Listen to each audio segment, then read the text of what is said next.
ఉత్తరేణి, దీన్ని ఆయుర్వేదంలో అపామార్గ అని అంటారు. మార్చిలో మనకి ఈ చెట్టుకు సంబంధించిన ఈ విత్తనాలన్నీ కూడా బాగా డెవలప్ అయ్యి ముదిరి మనకి విత్తనాలు, మంచి విత్తనాలు పుష్టిగా తయారవుతాయి. సో దీన్ని కంకి అంటారు అనమాట. దీన్ని పైకి కనుక చూస్తే అపామార్గ, దీన్ని అంటే దీని విత్తనాలన్నీ పైకి ఉంటాయి అనమాట. సో అందుకని దీన్ని అపామార్గ అంటారు. దీని ముండ్లు ఉంటాయి, కుచ్చుకుంటాయి కూడా. డియర్ ఫ్రెండ్స్, ఇది ఒక అద్భుతమైన ఆయుర్వేద మూలిక. ఆయుర్వేదంలో కూడా దీని గురించి వివరణ మనకి చరక సంహితలో అపామార్గ తండులి అధ్యాయంలో మొట్టమొదటిసారిగా చెప్పారనమాట. సో అపామార్గ తండులము అంటే ఈ గింజలు అనమాట. అపామార్గ చెట్టు యొక్క తండులాలంటే ఈ గింజలు అనమాట. సో మామూలుగా మన బియ్యపు గింజల సైజులోనే ఉంటాయి. వీటిని పొట్టు తీసేసి మనకి లోపల గింజలను వాడతారు. దీంట్లో మనకి ఉపయోగించే విధానం ఏంటంటే, ఈ గింజలను మెత్తటి పొడి చేసి, వస్త్రకాలితమైన పొడిని చేసి ముక్కులో నస్యంగా కనుక పీలిస్తే మనకి ఈ తలలో, తర్వాత ఈ సైనస్లో, ముక్కులో పేరుకుపోయిన కఫం అంతా కూడా బయటికి వచ్చేస్తుంది. దాంతో ఈ కఫానికి సంబంధించిన తలనొప్పులు అనేవి అద్భుతంగా తగ్గుతాయి. శిరోభారము అంటారు కదా, కొంతమంది సైనసైటిస్ వల్ల ఏమవుతుందంటే తలనొప్పితో పాటు తలంతా బరువుగా ఉంటుంది. ముందుకు వంచినా, తర్వాత పక్కకు వంచినా కానీ బరువుగా ఉంటుంది కదా, ఆ బరువు అంతా కూడా పూర్తిగా పోతుంది. ఫ్రెండ్స్, ఇంకొకటి దీని యొక్క ముఖ్య ఉపయోగం ఏంటంటే, ఈ గింజలది ఇది ఆకలిని తగ్గిస్తుంది. ఈ గింజలను ఏం చేయాలంటే, మామూలుగా మన గోధుమల పాయసం, బియ్యం పాయసం లాగా ఈ గింజలతో కూడా పాయసం లాగా వండుకొని కనుక తింటే ఆకలి చాలా వరకు తగ్గిపోతుంది. ఓకే, అంటే ఇది దొరుకుతాయా డాక్టర్ గారు? మామూలుగా మనకి మార్కెట్లో దీని గింజలు దొరుకుతాయండి. లేదంటే కలెక్ట్ చేసుకునే మీకు ఓపిక ఉన్న వాళ్ళు మాత్రం కలెక్ట్ చేసుకోవచ్చు. మీకు ఒక 2 నెలలు అయిందంటే, అంటే మనకు జనవరి, ఫిబ్రవరిలో దీని గింజలు బాగా ఏపుగా తయారు, చెట్టు అంతా ఎండిపోయినా కానీ మనకి గింజలు మాత్రం చెట్టుకే ఉంటాయి అన్నమాట. అప్పుడు మీరు ఏం చేయండి అంటే, ఈ పాయసాన్ని కనుక రోజు తాగితే ఆకలి అసలు వేయదండి. ఆకలి వేయకుండా ఉండాల్సిన పరిస్థితులు ఏంటి అంటే, కొంతమంది బరువు తగ్గాలనుకుంటారు కదా, వాళ్ళకి ఫుడ్ క్వాంటిటీ అనేది చాలా తగ్గించి తినాల్సి వస్తుంది. సో అలాంటి వాళ్ళు, వెయిట్ తగ్గాలనుకునే వాళ్ళు, తక్కువ ఆహారం తీసుకోవాలనుకునే వాళ్ళు దీన్ని కనుక, ఈ పాయసాన్ని వాడినన్ని రోజులు కూడా ఆకలి చాలా తగ్గుతుంది. తద్వారా వాళ్ళు బరువు అనేది ఖచ్చితంగా తగ్గుతారు. నెల రోజుల్లోనే ఆశ్చర్యపోయే రీతిలో తగ్గుతారు. తర్వాత న్యూట్రిషనల్ డెఫిషియన్సీస్ కూడా ఏమీ రావు. తక్కువ ఫుడ్ తీసుకున్నాం కదా మనము, దానివల్ల ఏమన్నా డెఫిషియన్సీస్ వస్తాయనే అనుమానం కూడా లేదు. హ్యాపీగా దీనివల్ల ఎటువంటి సైడ్ ఎఫెక్ట్స్ లేకుండా వెయిట్ ఖచ్చితంగా తగ్గుతారు. సో వెరీ న్యూట్రిషనల్ ఫుడ్ అన్నమాట. న్యూట్రిషనల్ ఫుడ్ ప్లస్ ఇది ఆకలిని కూడా తగ్గిస్తుంది. తర్వాత ఇంకొకటి ఏంటంటే, రక్త మొలలు లేదా మొలలు, మామూలుగా పైల్స్ అంటారు కదా, పైల్స్లో మనకి కొన్నిసార్లు ఆ కంజెషన్ వల్ల ఏమవుతుందంటే విపరీతమైన నొప్పి, భరించలేని నొప్పి ఉంటుందన్నమాట. ఆ నొప్పి ఉన్నప్పుడు ఏం చేయాలంటే, దీని వేర్లను, ఈ మొక్కను పీకేసి ఆ కింద వేర్లను మంచిగా శుభ్రంగా కడిగేసి దాన్ని నీడలో ఆరించేసి ఎండపెట్టేసి ఆ ఒక చూర్ణాన్ని బియ్యము కడిగిన నీళ్ళలో కలిపి రోజు 1 టీ స్పూన్ మోతాదులో బియ్యం కడిగిన నీళ్ళు 1 కప్పు, 1/2 కప్పు దాంట్లో కలిపి కనుక తాగుతుంటే ఏమవుతుందంటే ఈ నొప్పి అనేది అద్భుతంగా తగ్గుతుంది. ఇంకోటి ఏంటంటే, దీన్ని ఇవే గింజలను ఏం చేయాలంటే నీటిలో నూరేసి ఆ మొలలకు కనుక అంటిస్తే ఆ నొప్పి కూడా చాలా తగ్గుతుంది.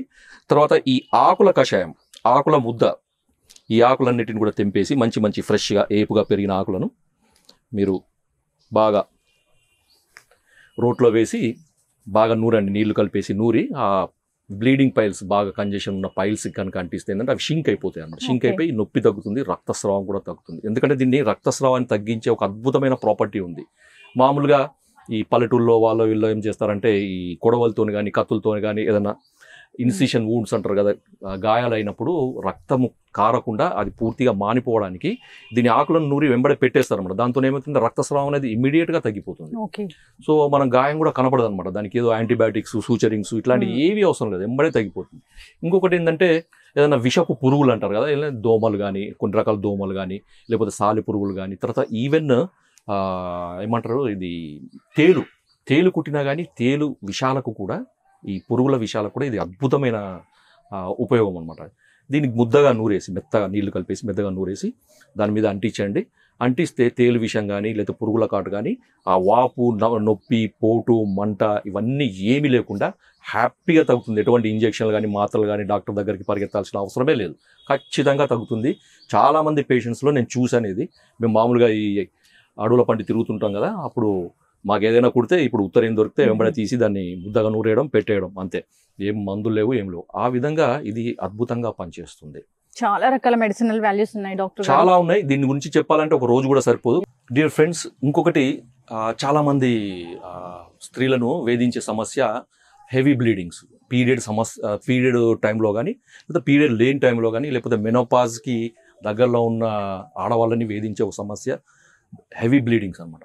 ఈ హెవీ బ్లీడింగ్స్కి ఇది ఒక అద్భుతమైన పరిష్కారం. ఎన్నో రకాల హార్మోన్ ఇంజెక్షన్లు, తర్వాత మందులు వాడిన ఫలితం లేని పరిస్థితులలో కూడా ఇది అద్భుతంగా పనిచేస్తుంది. ఏం చేయండి అంటే, ఈ ఆకులను తీసుకొచ్చి బాగా ముద్దగా నూరండి. ఆకులను తీసుకొచ్చి నూరి రసం తీయండి, మంచి గుడ్డలో పెట్టేసి పిండి రసం తీయండి. ఆ రసము ఒక 4 నుంచి 5 చెంచాలు ఉండేటట్టు చూసుకొని మళ్ళీ ఒక 10 నుంచి 15 చెంచాల ఆవు మజ్జిగని కలపండి. కలిపి ఇది తాగిపించండి 3 పూటలు, రోజు 3 పూటలు తాగిపించండి. వారం రోజుల్లో బ్లీడింగ్ సమస్య ఖచ్చితంగా తగ్గుతుంది. ఇంకొకటి, మనకి పల్లెటూరులో చాలామంది దీన్ని వేర్లను మనకు బ్రషింగ్ అంటే మనకు పండ్లు తోముకోవడానికి ఉపయోగిస్తారన్నమాట. పండ్లు గట్టిపడడానికి దీని వేర్లు చాలా అద్భుతంగా పనిచేస్తాయి. కదిలే దంతాలు కానీ, లేకపోతే ఈ కొంచెము చిగుళ్ళ వాపు కానీ, లేకపోతే ముసలి వాళ్ళలో పళ్ళలో బలం లేకపోవడము, తర్వాత ఏదైనా దెబ్బ తగిలినప్పుడు, పండ్లు ఊగినప్పుడు, పండ్లు కదులుతున్నప్పుడు, లేకపోతే ఏదైనా పంటి నొప్పి అన్నప్పుడు ఏం చేయాలంటే, మీరు ఒక వారం రోజుల పాటు కానీ, లేకపోతే ఈ పంటి నొప్పి లేకపోతే పండ్లకు సంబంధించిన సమస్య తగ్గే వరకు మీ పేస్ట్లు అవి ఇవన్నీ పక్కకు పెట్టేసి దీంతో బ్రష్ చేసుకోండి. అద్భుతంగా తగ్గుతుంది. పళ్ళు చాలా బలంగా దృఢంగా తయారవుతాయి. సో డాక్టర్ గారు, దీని సమూలం కూడా ఉపయోగపడేలాగా దీంట్లో దీని గింజలు, ఆకులు, వేర్లు అన్ని ప్రతి ఒక్క భాగం కూడా ఉపయోగపడేదే. మనము ఏ కండిషన్కి ఏది వాడాలనేది ఇప్పుడు మీరు చూశారు కదా. మీరు ఫ్రెండ్స్, మీరు దీన్ని ఉపయోగించండి. దీని అద్భుతమైన ఫలితాలను మీరు పొందాలని ఆశిస్తున్నాను. జై Ayurveda. Thank you so much doctor గారు. ఉత్తరేణి అంటే మన పరిసరాల్లో ఈజీగా లభించే మొక్కే. చాలా మంది దీనిలో మెడిసినల్ వాల్యూస్ ఉన్నాయని తెలియదు. మీరు అన్నట్లుగా చిన్న చిన్న గాయాలు అయినప్పుడు మాత్రం దాన్ని వాడుతూ ఉంటారు పల్లెటూర్లలో. సో మీరు చెప్పిన విధంగా దీనిలో ఉన్న మెడిసినల్ వాల్యూస్ అయితే చాలా అద్భుతంగా అనిపిస్తూ ఉంది. చాలా రకాల అనారోగ్య సమస్యలను తగ్గిస్తాయి.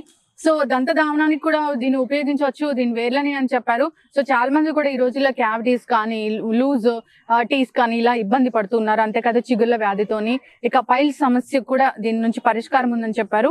సో మహిళల్లో కూడా హెవీ బ్లీడింగ్ ఇలాంటి సమస్యకు కూడా పరిష్కారం చాలా చక్కగా చెప్పారు డాక్టర్ గారు. అందరూ కూడా ఇలాంటి మన పరిసరాల్లో ఉండే ఇలాంటి ఎటువంటి హాని కలిగించిన మొక్కలను మీరు చెప్పిన విధంగా, వైద్యులు చెప్పిన విధంగా వాడుకొని ఫలితాలు పొందాలని ఆశిద్దాం డాక్టర్ గారు. మంచి విశ్లేషణ అండి, ధన్యవాదాలు. సో చూసారు కదండి, ఉత్తరేణి ప్లాంట్. సో మన పరిసరాల్లోనే దొరుకుతుంది. ఈ మొక్క పరిసరాల్లో కనిపిస్తూ ఉంటుంది. సో దీన్ని మళ్ళీ ప్రత్యేకంగా పెంచాల్సిన అవసరం కూడా లేదు. కానీ దీనిలో ఉన్న మెడిసినల్ వాల్యూస్ ఏంటో డాక్టర్ గారు చాలా చక్కగా చెప్పారు కదా. స్త్రీ సంబంధ వ్యాధులు, అంతేకాకుండా పైల్స్, ఇక పళ్ళకు వచ్చే సమస్యలు.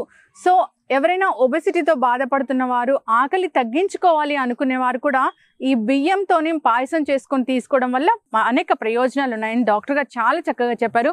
డాక్టర్ గారు చెప్పిన విధంగా అనారోగ్య సమస్యలతో బాధపడే వాళ్ళు, ఆ పర్టికులర్ అనారోగ్య సమస్యలతో బాధపడే వాళ్ళు దీన్ని వాడుకొని చూడండి, ఆరోగ్యంగా ఉండండి. ఇది ఇవాళ టాపిక్. మరో టాపిక్తో మళ్ళీ కలుద్దాం.